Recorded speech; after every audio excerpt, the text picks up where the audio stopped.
LA for Oceanic Flight 815 until...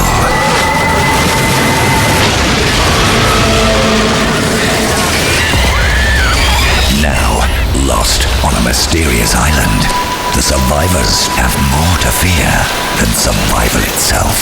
5, 4, 3, 2, 1.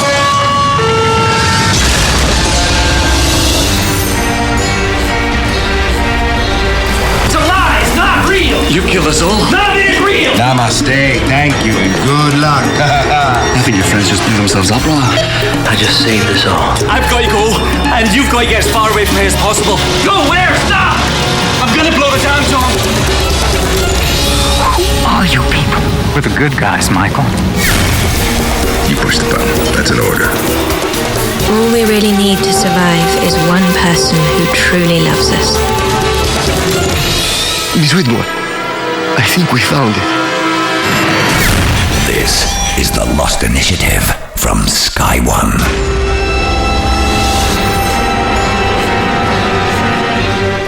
Hello and welcome to Edition 3 of the Lost Initiative from Sky One.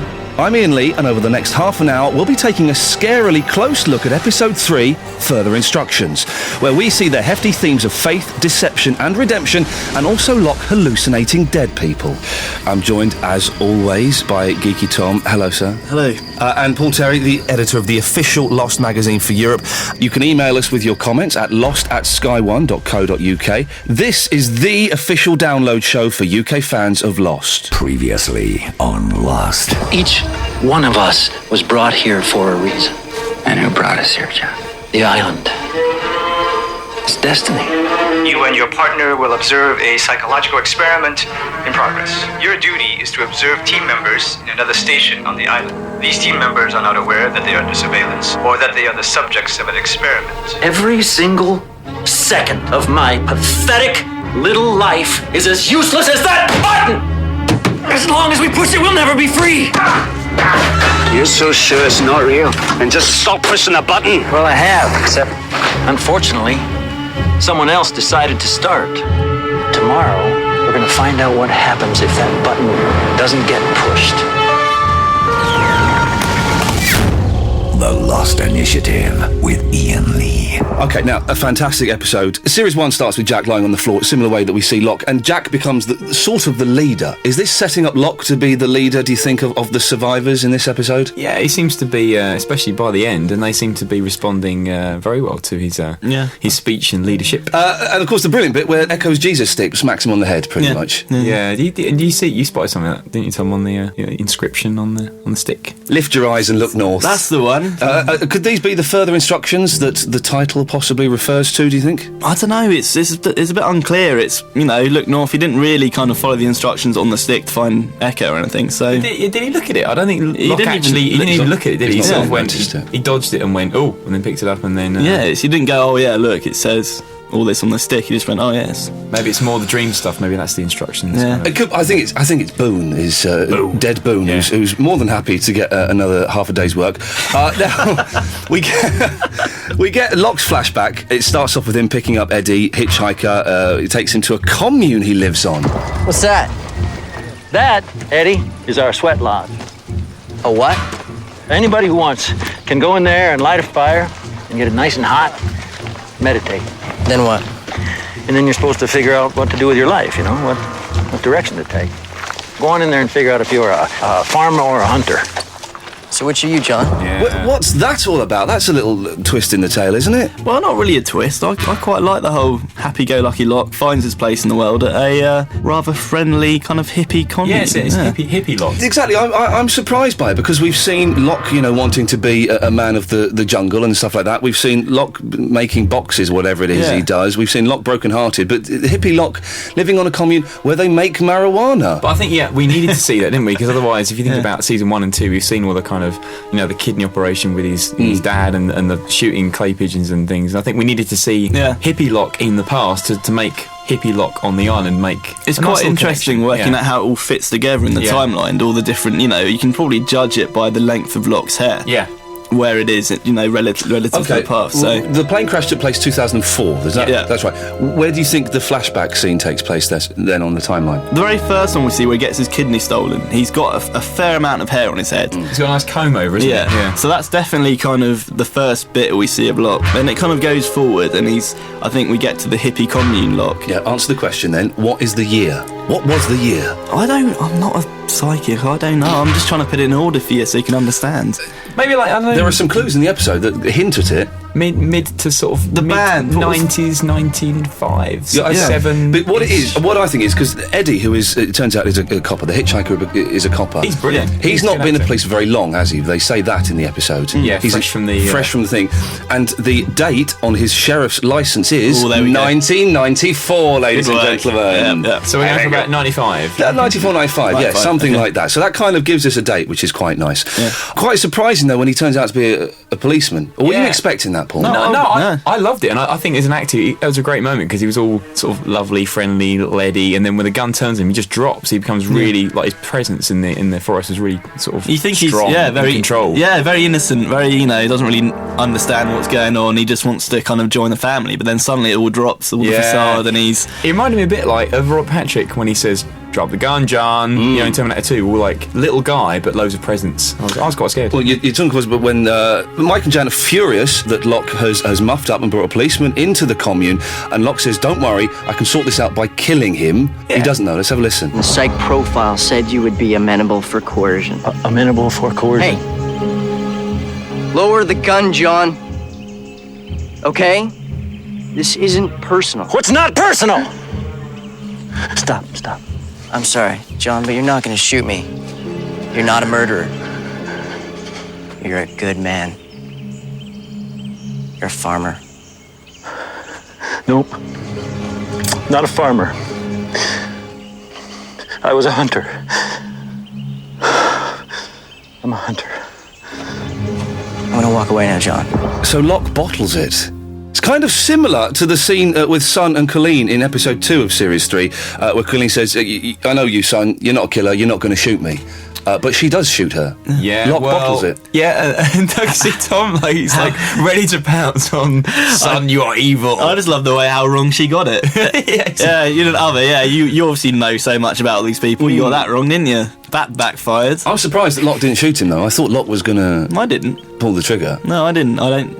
You don't. Locke isn't that. He's not a murderer. He's a farmer, not a hunter. Well, he did the whole sort of emotional manipulation. He was saying, "You're a good man. You're a good man, John," and then walked away. Like he just says, "A good guy. He's not going to shoot him." It's his face. It's too innocent. He couldn't kill her. Well, what do you think happens next? This is the thing with this flashback. Is I just want to know what the very next thing is. Do they all go to prison? Does Locke do a runner and disappear? And is this leading up to Locke becoming crippled? Well, this is what we need to find out. And I think that like they have Tom was guns, saying, don't they? They have a lot of guns. Yeah, and also they're working up towards say the timeline, sort of bringing us through mid-90s. Maybe the next one will be 2000 or 1999. But I've been watching the first few episodes of series 1 again, and in the scene where we find out that Locke is in a wheelchair, he says he's had the condition for 4 years, and he uses the word condition and 4 years. Oh, perfect. How are you? Maybe it's like millennial You're thing. You're turning really geeky, aren't you? Yeah, I'm good. I've seen how it works for you, and I want a piece of that pie. A little bit of trivia as well, even for geek fans. Eddie's employee number on his sheriff's licence is 84023. It's all there. It's all there. It's all there. The numbers, of course, they're always on the sheriff badges. Always. Yes. Now, the trippy dream sequence. I'm not a fan of drug sequences. I'm not a fan of dream sequences. I think generally they're awful. This is brilliant, though. Absolute genius. I was loving every second. Watched it 3 times now. That's how much I like it. What is the stuff he's taking, and where do we get that from? I know. I'm going to go and make a hut, I think, when I get back home with a fire and try and recreate some of that brown sludge that he made out of the forest. It's the same stuff he uses on Boone in series 1, isn't it? That's what's really cool. There's like a few nods back towards the earlier seasons and the earlier episodes. And good to see Boone, I suppose. I think it was a nice way of sort of almost, he says, "I was a sacrifice on the demanded, John. Don't worry about it," because John's Johnny had be a bit annoyed, maybe I wasn't a sacrifice, John. Maybe you got it wrong. You know. I think ghosts and spirits and the dead are going to be an important theme in the show. But then, you know, Tom's sort of science angle. How did you feel about that? If you love the dream sequence, you don't know. There's, you know, mate, it's just hallucination, isn't it? It's like manipulation of some kind, or it's hallucination from taking a large amount of drugs. No, but it's not though. It's not. It's more than that. It's a spiritual connection with something because we're getting the answers from that hallucination. I think all of the answers to the show are in that hallucination. For example, we know that Echo is suffering and is in trouble through that hallucination. So that's a connection with something, isn't it? Yeah, well, it's maybe his. You know, he knows that Echo's disappeared. He knows that he should probably go look for him because he's seen everybody else. You can't talk your way out of this. Okay, I'm going to try to. Okay, we'll go through it bit by bit and we'll analyse the hallucination. When he sees Claire, Charlie, and Aaron, they're fine for a while. Yeah, they're fine. They're for always a while. fine. When if Charlie and they're back to season 1, they've had their bit of trouble, so he knows that they'll be all right. Okay, Saeed, Sun, and Jin, and Boone says, "I think Saeed's got it." Saeed is a trained military torturer. He can handle anybody. Okay, you're doing so well so far. It's good. I feel like I'm reffing it. He's going to stumble on this one, Paul. Here we go. Equal okay, Geeky Tom. When they see Kate, Sawyer, and Jack, there's nothing you can do for them. Not yet. Yeah, but he doesn't know what's happened to Kate, Sawyer, and Jack at that point. Checkmate. Punch to the face. In the one last thing for the hallucination, Ben is the security guard who's controlling people who get on the plane. Is it significant? Or is this a suggestion that maybe he controls the security system of the island? That's what I got from it. I love the fact, and he looks really smug, and he's wanding Jack, isn't he? Is that would you describe it as a wanding motion? I think yes. Can you wand someone? Yes, well, you can now. Tom's been trying to wand me all week, and I've had none of it. And the metal detectors make the same beep as the the button. Yeah, that's nice touch. Okay, I think we've got a caller on the line. Joe, are you there? Yes, I am. Hello. Hello, Joe. How's it going? I'm good, thanks. Yeah. So, what do you make of the episode? I loved it. Mostly because I got to see Desmond again, who was the best character on the show. Do you know what I was saying? At the start of Series 1, I hated Desmond. By the end, I thought he was brilliant, and now I just think I'm falling in love with him. Oh, you can't get enough of him. Now, Joe, what did you make about Locke's weird visions, man? It was very good. I like seeing Boone back again. Really? Well, I didn't particularly like him as a character, but for one or two scenes, that's fine. And I loved the airport. It was kind of good. Tom, I couldn't help notice that you were laughing when the crippled Locke is crawling up the escalator. You were wetting yourself. It was harsh, man. It just looked a bit funny, that's all. It's just kind of, he's waiting there, lying down on the escalator. That's how some people get around. That's not funny. Oh no, I want to get in trouble over that now. Yes, you are. Joe, do you think that we are basically getting the answers to the series in that hallucination? I think we're getting kind of what might be to come.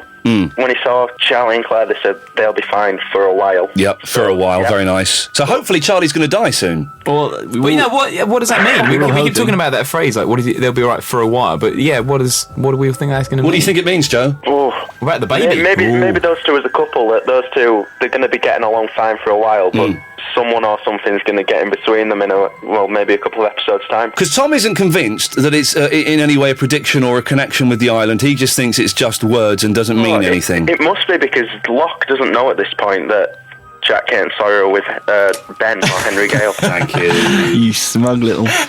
Is this a setup here? Instead of and Joe, very quickly, what about Desmond? Forget it, he's helping himself. That really, really confused me. I didn't really understand that. He's obviously been through something after the hatch imploded. It's just a case of what. And how would Boone know? I mean, okay, Boone's dead, but how would he be able to supply information on Desmond? Because he's a spirit that's part of the island. Yeah, but that's the most intriguing point, isn't it? I've seen it analysed on some websites. These are the whispers, yeah? Possibly that you can hear Boone's voice in there when Shannon dies. Wow. Really? And maybe the people that die on the island are people that have died in connection to these people. Oh, I love that. That's a good whisper thing. Whispers, and the whispers might not be the others. It might be people that are watching them. Joe, listen, anything else before we go? Just a couple of quick facts. I saw on Echo's Jesus stick with the numbers 4, 8, 15, 16. Right, good work. Also, there's a Bible story that relates to Locke going mute. Uh-oh. Sorry about the man called Zachariah, and he got a message from an angel that he was going to have a son, and he didn't believe it, and he was struck dumb. and he only spoke again when his faith was renewed, and he named his son, when it was born, John. Oh, come on. I was wondering where we were going with that. Joe, listen, thank you very much for that. All right, thanks a lot. Take care, bye-bye. Now, if you'd like to join us on the line, all you've got to do is send an email with your phone number and some bits and pieces about yourself to lost@sky1.co.uk. Now, the island is a significant thing in this, and I think that maybe we lost this a bit in Series 2, and it's coming back in Series 3, that the island is potentially a character. Yeah, in the show. I think I love the fact that this episode it presents loads of things that you can't actually try and explain completely scientifically. There's no, because there's going to be things which you'd agree there's some things which are contentious with that. And in the way that Echo is lying there, then he sort of seems to speak to John, but then he doesn't. And did that really happen, or was that hallucination, or was that the island doing something? So I like the fact that the kind of weird element to the show is definitely coming right back up. There is a chance that when Echo's speaking, it's John is still tripping his nuts off. Possibly. That's possible. Or it is the island speaking through him and speaking through the spirit of Boo. Why does it have to be the island? Maybe it's another group of people that... No, it could be that, yeah. It's just the fact that it's something we can't get a grip on. It's something that we don't understand, which is cool. I really do think there's two groups of people and they're pitting... John thinks it's the island. Have a listen to this. Wait, where are you guys going? The island told Locke he has to save Echo. Save him from what? Well, apparently, a bear's got him. He's just made an active kill. You may want to hustle. Bear? What bear? Quite a bit of Charlie action in the show. Why does Locke choose Charlie to help him when Charlie says, I don't like you? I can't stand you, Locke. I think that's brilliant because it's Locke and Charlie having that whole like father figure, son connection thing, and it's John finding his way back to how he was when he first knew Charlie as well. He always had that quality with Charlie, and I like the way that he doesn't sort of go, no, stay there with Claire and look after the baby. Because Charlie in Series 2 kind of got evil. And he kidnapped Son and all this stuff, and that didn't really work for me. The evil Charlie, irritating Charlie, he does fantastically. Evil Charlie didn't seem to work, and it seems that maybe he's coming back to being that nice, happy-go-lucky pop star again. Really patronising though. He's kind of every comment he comes out of his mouth is a little quirky little snipe at Locke at the very beginning. Okay, we have another caller on the line. Aidan, are you there? Hello, Aidan. Now, did you enjoy the episode? I did. I thought it was very good. Not my favourite, but it was alright. It was all right. It was good to see Locke having a bit of action, to be honest. I thought that was good. Now, what did you make of the stuff that we saw in the polar bear's cave? The polar bear's cave, I saw in there, if you might have seen it, there was a Dharma logo on one of the shirts on the pile of skeletons. Yes. I was thinking maybe that's what happened to the original Dharma scientists. Maybe they were massacred by polar bears. Because they're no longer in cages, they're rampaging about the jungle. Or they could have been fed to the polar bears if they've been, bad. They all could have been hiding in that cave because there's lots of skeletons, and then the polar bear could have... That'd be brilliant, wouldn't it? Yeah, they run away from something and then you get fed to a polar bear. They get sent in. So yes, that's who else did you spot in there? Didn't spot anything else in the cave. Well, did you not spot the toy truck? Oh yeah, the Tonka truck. Yeah. I didn't know what to make of that. Did you think maybe I glossed over it. Pile of bones, maybe like children have been killed or fed. What did you make of the Tonka truck? That obviously would imply some kind of child has been in there. Yeah, I think some kind of child. what kind some hybrid of bear and child in some horrific Tom, did you make anything of the toy? I had a few crazy ideas. Let's hear one of them. Crazy, yeah. The bear may be looking after some lost children. We'll stop there. Aidan, anything else for us? I've got a geeky fact, actually. We've got a geeky fact coming. Silence in court. Let's have your geeky fact, Aidan. Charlie, at the beginning of the episode, when he's talking to Locke, and Locke can't speak, and he's trying to build this sweat lodge, and Charlie can't understand what he's saying. He says, "Well, you want to talk to the sand? You want to you want to talk to the trees? Oh, yes, I've heard trees are excellent conversationalists." That was a dig from the writers at him spending most of his time in Lord of the Rings talking to big trees. Oh, really? I thought they'd have a bit of a laugh at his expense. Aidan, listen, thank you very much for that. Thank you, Ian. Take care, bye-bye. The Lost Initiative. Is that the hatch? What's left of it? What happened? Looks like it imploded. We see brilliant shots of the imploded hatch. Yeah, that looks fantastic. Because you can't quite see what's happened, which is great. You get a glimpse of it. You can see the kind of sides of the hatch have all fallen away. You can kind of see what happened. It imploded, didn't it? What else could have happened, though? No, but it's a fairly huge thing to have happened. Yeah. What I want to see inside the hatch, because there must be something left. How are you going to see inside the hatch? It imploded. But there's another door, isn't there? That probably got sucked in as well, didn't it? Okay. How did Echo? How did Locke? How did Desmond get out of there? Maybe they got out before it all imploded. But they didn't. They were in there. How do you know, though? Because I saw it happen. You didn't. God almighty. This is going back to basics, isn't it? The thing imploded when Desmond turned the fail-safe key. Maybe it didn't. Maybe it had like a 5-minute... Oh, shut up. Get out. What is wrong with you today? I'm just trying to put different comments out there. Well, Desmond talks about the hatch implosion. Can we listen to him? Yeah, all right. So, when you say turn the key, you mean like a key? That was a fail-safe key. That seems kind of convenient. I'm sorry? I'm just saying, if you had this magic key the whole time, why didn't you, use it? I didn't know what would happen. So what did happen? Well, the fail-safe key must have detonated the electromagnetic anomaly. Made the hatch implode. You didn't implode? You're not gonna, turn into the Hulk or something? So is that what made the blender noise and the sky turn purple? I'm afraid I missed that, brother. Right, you were fail-safing. Well, FYI, the whole island vibrated. And Kate and Jack and Sawyer saw it too right before they had bags pulled over their heads. Don't worry. Locke's gonna go after them. He said so in his speech. What? What speech? All he said was gonna save Echo and kill bears. Right. Right, of course. I'm sorry, just a bit shook up.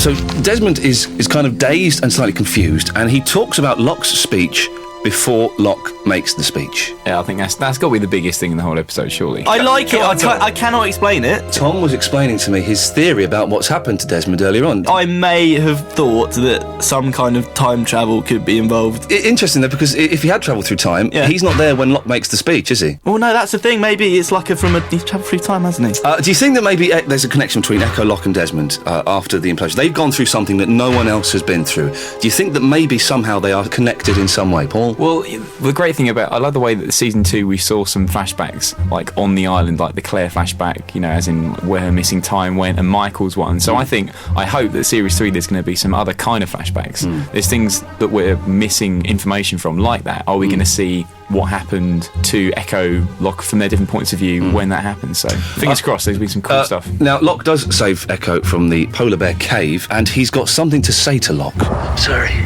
I ever doubted you. Sorry I gave up on my faith in the island.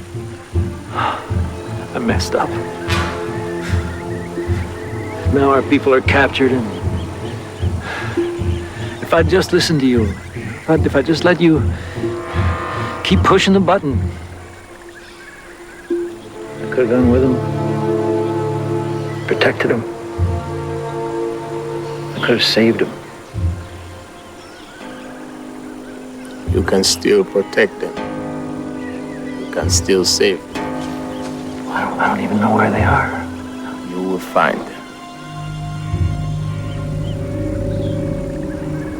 After all, you are a hunter, John. Now, Echo is unconscious while he's saying this. Is John still tripping his nuts off? Or is it the island speaking through... Or did Echo just close his eyes and go back to sleep again?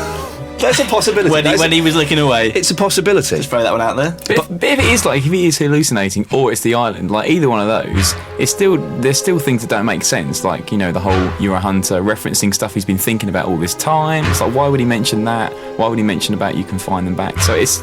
Well, he is a hunter, he can trap people, can't he? Yeah, but come on, what are the chances that Echo's going to mention something he's been thinking about this past 2 hours in his mind? He's not a hunter, he's a farmer. Oh, he's a farmer.